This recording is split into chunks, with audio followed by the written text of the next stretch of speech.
Trichy airport. Trichy விமான நிலையத்தில் indigo flight டெல்லியில் இருந்து திருச்சிக்கு வந்து இறங்கியது. அந்த பிளைட்டில் இருந்து ராணுவ உடை அணிந்த ஒருவன் கம்பீரமாக இறங்கி வந்தான். ஆறடிக்கும் சற்று உயரம் கொண்டு அகன்ற மார்பையும் நீண்ட தோள்களையும் கொண்டு ஆண்மைக்கான அனைத்து அடையாளங்களையும் கொண்டவனாக இருந்தான். இவன் தாங்க நம்ம கதையோட நாயகன் சித்தார்த். சித்தார்த் தனது லக்கேஜை எடுத்துக்கொண்டு முன்னால் சென்று கொண்டிருந்தான். அப்பொழுது அந்த ஏர்போர்ட்டில் 10க்கும் மேற்பட்ட பாடிகார்ட்ஸுடன் ஒருவன் நின்று கொண்டிருந்தான். அவர்களை எல்லாம் பார்த்ததும் சித்தார்த் முகம் சுழித்தான். ஓ காட், என்ன நிம்மதியா விட மாட்டாங்களா? இப்ப எதுக்கு இவங்க எல்லாரும் இங்க வந்திருக்காங்க? சித்தார்த் மனதுக்குள்ளேயே அவர்களை திட்டியபடி அவனது லக்கேஜை எடுத்துக்கொண்டு கோபமாக அங்கிருந்து நடந்தான். சித்தார்த்தை பார்த்ததும் அந்த கூட்டத்தில் இருந்த அசோக் வேகமாக சித்தார்த் அருகில் சென்றான். ஹலோ பாஸ், எப்படி இருக்கீங்க? உங்களுக்காக தான் இவ்வளவு நேரம் நாங்க வெயிட் பண்ணிட்டு இருந்தோம். ஓ ஷிட், உங்களை யார் என்ன தேடி வர சொன்னா? பாஸ், பெரியவர் தான் உங்களை சென்னை கூட்டிட்டு வர சொன்னாரு. எங்களுக்கு தெரியும் கண்டிப்பா நீங்க திருச்சிக்கு தான் வருவீங்கன்னு. அதனாலதான் நாங்க இங்க வெயிட் பண்ணிட்டு இருந்தோம். ஹஹா, என்ன உங்க பெரியவர் என்ன கூட்டிட்டு வர சொன்னாரா? எந்த மூஞ்ச வச்சுக்கிட்டு அவர் என்னைய கூட்டிட்டு வர சொன்னாரு? இந்த யூனிஃபார்ம்ல இருக்க 4 ஸ்டார் இல்லைன்னா அவர் என்ன அவரோட பேர்னா ஏத்துக்கிட்டு இருந்திருப்பாரா? அசோக், நடந்த எதையும் நான் மறக்கவும் இல்லை, அந்த குடும்பத்தை மன்னிக்கவும் நான் தயாரா இல்லை. பாஸ், உங்களோட கோபம் நியாயமானது தான். ஆனா அதுக்காக இன்னும் எத்தனை வருஷம் பெரியவரை பனிஷ் பண்ண போறீங்க? அவருக்கும் வயசாயிடுச்சு. அவர் ஊட்டியில இருக்கிற எல்லா எஸ்டேட்டையும் நீங்க பாத்துக்கணும்னு ஆசைப்படுறாரு. அசோக், நான் திரும்பவும் அந்த வீட்டுக்கு வருவேன் நீ எப்படி நினைச்ச? போய் உன்னோட பெரியவர்கிட்ட சொல்லு, சாகுற வரைக்கும் அந்த குடும்பம் எனக்கு பண்ண துரோகத்தை நான் மறக்க மாட்டேன்னு. தயவு செஞ்சு இங்க இருக்கிற எல்லாரையும் கூட்டிட்டு இப்பவே இங்க இருந்து போ. எனக்கு கோபம் அதிகமாச்சு. இங்க இருந்து ஒருத்தர் கூட உயிரோட போக மாட்டீங்க.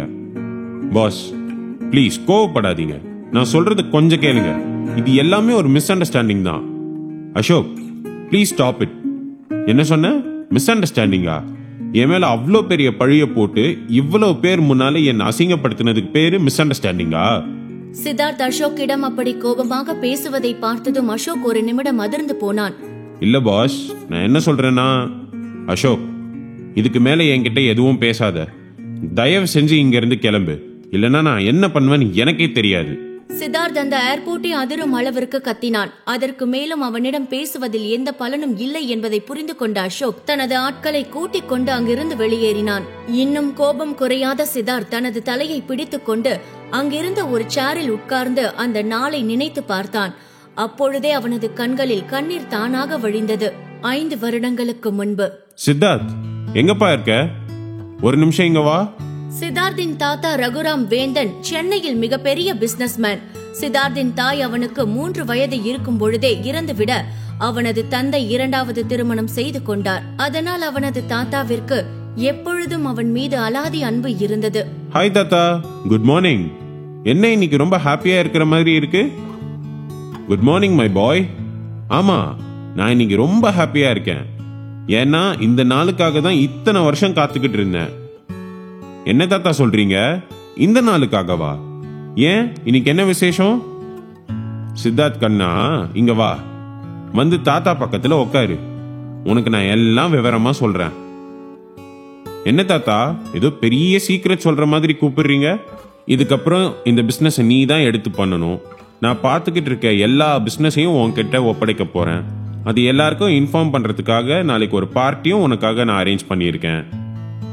ரகுராம் அப்படி சொன்னதும் சித்தார்த்தின் முகம் வாடி போனது. என்ன சித்தார்த், இதுல உனக்கு சந்தோஷம் இல்லையா? ஏன் உன்னோட முகம் ஒரு மாதிரி இருக்கு? அப்படி இல்ல தாத்தா, இப்பதான் படிச்சு முடிச்சிருக்கேன். இன்னும் கொஞ்ச நாள் லைஃப் என்ஜாய் பண்ணிக்கிறேன். எனக்கு இந்த பிசினஸ் எல்லாம் பெருசா நாட்டம் இல்ல. நீங்க ஏன் இதெல்லாம் தம்பிக்கிட்ட ஒப்படைக்க கூடாது? சித்தார்த் கண்ணா, இதெல்லாம் உனக்கு சேர வேண்டியது. இதெல்லாம் நீ தான் பார்க்கணும். யாருக்கு என்ன கொடுக்கணும்னு எனக்கு தெரியும். தாத்தா என்ன சொல்றனோ அதை மட்டும் செய். இல்ல தாத்தா, அது நான் என்ன சொல்றேன்னா. சித்தார்த் கண்ணா, அதான் தாத்தா சொல்றாங்கல்ல, அவர் என்ன சொல்றாரோ அதுபடி செய். நீதான் இந்த வீட்டோட மூத்த புள்ள, உன்கிட்டதான் எல்லா பொறுப்பையும் கொடுக்கணும். வசுந்தரா சித்தார்த் தந்தையின் 2வது மனைவி. வசுந்தராவுக்கு சிறு வயதில் இருந்தே சித்தார்த்தின் மீது ஒருவித வெறுப்பு இருந்தது. ஆனால் அதை வெளிக்காட்டிக் கொள்ளாமல் அவனிடம் அன்பாக இருப்பது போலவே நடித்தார். சித்தி, தாத்தா தான் அப்படி சொல்றாங்கன்னா நீங்களும் புரியாம பேசுறீங்களே. சித்தார்த், யார் யாருக்கு எப்பப்ப என்னென்ன போகணும்னு இருக்கோ அதுதான் போகும். நீ தாத்தா சொல் பேச்ச கேளு. மாமா, இதெல்லாம் எதுக்கு நீங்க சித்தார்த் கிட்ட சொல்லிட்டு இருக்கீங்க? நீங்க மீட்டிங் அரேஞ்ச் பண்ணி தாராளமா அதுல சித்தார்த்த எல்லாருக்கும் இன்ட்ரோடியூஸ் பண்ணி வைங்க. சரிம்மா, நீ சொல்ற மாதிரியே நான் பார்ட்டி அரேஞ்ச் பண்ணிடுறேன். உன்னோட சித்தியே சொல்லிட்டா. இதுக்கப்புறம் நீ தாத்தா கிட்ட எந்த எக்ஸ்கியூஸும் சொல்லக்கூடாது. பார்ட்டிக்கு ரெடி ஆயிரு. ரகுராம் சித்தார்த்திடம் பேசிவிட்டு பார்ட்டிக்கான ஏற்பாடுகளை செய்ய அங்கிருந்து சென்றார். சித்தார்த் கண்ணா, பார்ட்டிக்கு உன்னோட ஃப்ரெண்ட்ஸ் எல்லாரையும் இன்வைட் பண்ணு. ஒருத்தரை கூட விடாத, சரியா?